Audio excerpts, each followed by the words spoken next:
জীবনে বারবার বিপদ আসলে তিনজন নবীর তিনটি দোয়া পড়ুন, আল্লাহ তাআলা সকল বিপদ দূর করে দিবেন।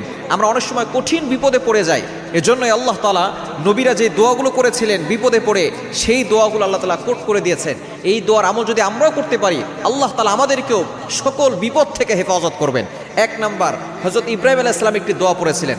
যখন নমরুদ তাকে আগুনে নিক্ষেপ করেছিল, ইব্রাহিম আলাইহিস সালাম তখন আল্লাহর কাছে একটি দোয়া করেছিলেন। এই দোয়াটা আল্লাহ তাআলা পবিত্র কোরআনুল কারীমের ভিতরে আয়াত হিসেবে নাজিল করে দিয়েছেন। পবিত্র কোরআনুল কারীমের সূরা আলে ইমরানের 173 নম্বর আয়াত হচ্ছে এটি।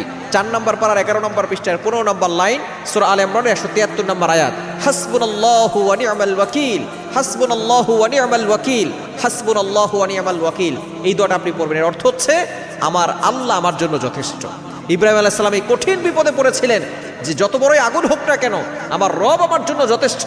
আল্লাহ তাআলা ইব্রাহিম আলাইহিস সালামকে এই আগুন থেকে হেফাজত করেছিলেন। আল্লাহ তাআলা সরাসরি আগুনকে অর্ডার করেছিলেন, কুলনা ইয়া নারু কুনি বারদাও ওয়া সালামান আলা ইব্রাহিম, হে আগুন আমার ইব্রাহিমের জন্য শীতলময় ঠান্ডা হয়ে যাও। সুতরাং এক নম্বর এই দোয়াটা পড়বেন, সূরা আলে ইমরানের 173 নম্বর আয়াত, হাসবুনাল্লাহু ওয়া নি'মাল ওয়াকিল। নাম্বার 2, দ্বিতীয় নাম্বার, হযরত ইউনূস আলাইহিস সালাম যে দোয়াটি পড়েছিলেন, এটা পবিত্র কোরআনুল কারীমের ভিতরে রয়েছে।